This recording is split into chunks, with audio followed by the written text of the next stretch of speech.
Breaking news. Welcome to today's headlines.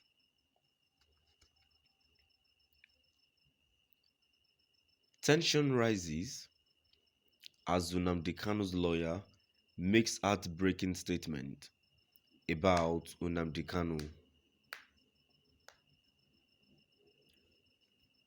Tension rises as Nnamdi Kanu's lawyer makes heartbreaking statement about Nnamdi Kanu.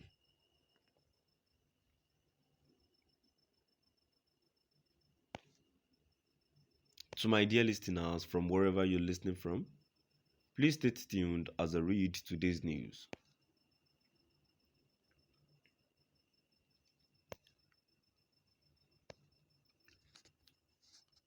The lawyer for the leader of the indigenous people of Biafra, IPOB, Nnamdi Kanu Chukwumamachukwu Ume, has submitted a petition to the Attorney General of the Federation and Minister of Justice, Abubakar Malami,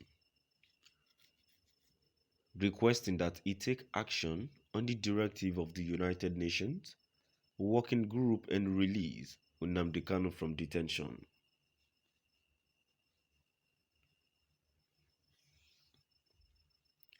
In a letter that was made public on Saturday by Kanu's special counsel, Aloy Ejimako, a copy of the letter was also given to Geoffrey Onyema, who is the Minister of Foreign Affairs.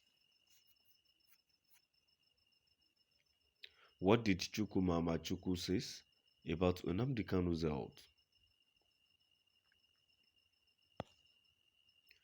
The petition reminded the two ministers that it is their office's responsibility to enforce Kanu's unconditional release as demanded by the United Nations. The petition also stated that his arrest in Kenya the previous year violated the international law.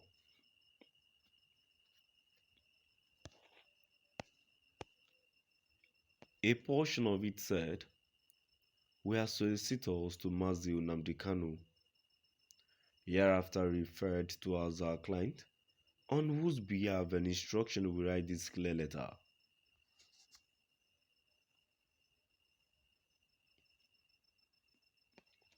We believe that your good office has already been in receipt of the 17-page opinion, number 25, 2022, adopted by the United Nations Working Group on Arbitrary Detention at its 93rd session, 30th March, April 2022, dated 20 July 2022, on the legal arbitrary arrest and the continuous detention of Mazi Nnamdi Kanu. This opinion was dated 20 July 2022.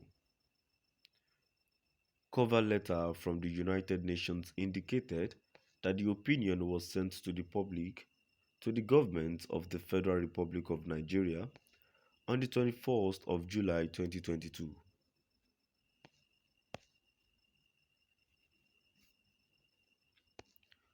This was on 23rd of July 2022 when we received the copy from the United Nations Working Group on Arbitrary Detention, which will be referred to as the working group from the point forward.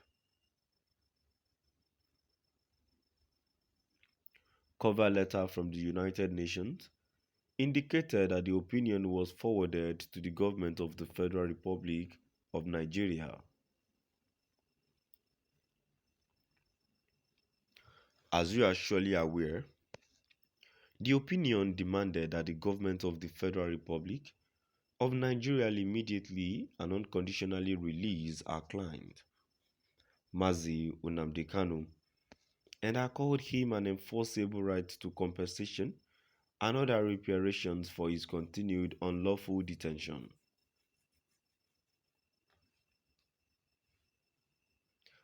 In addition, the opinion demanded that the government of the Federal Republic of Nigeria called him an enforceable right to compensation and other reparations for his continued unlawful detention.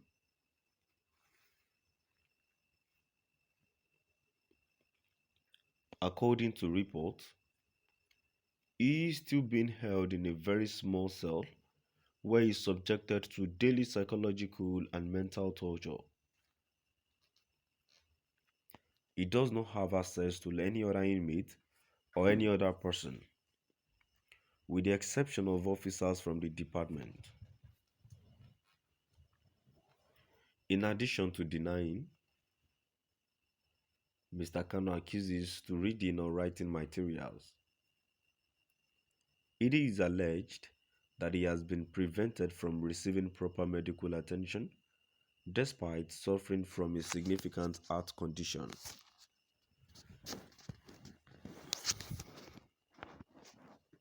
Mr. Kanu's life is in jeopardy and that he suffers from a medical condition that was occasioned by gradual depletion of potassium in his system.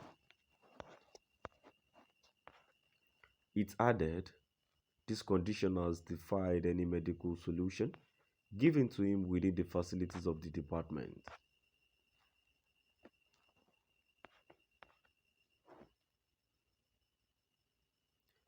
The lawyer for the leader of the indigenous people of Biafra IPOB, Nnamdi Kanu Chukwuma Machuku Hume,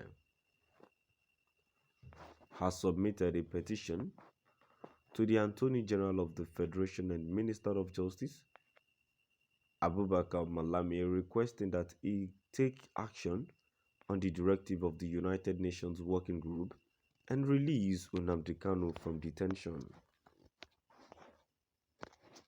In a letter that was made public on Saturday by Kanu's special counsel, Aloy Ejimako, a copy of the letter was also given to Geoffrey Lonyama, who is the Minister of Foreign Affairs.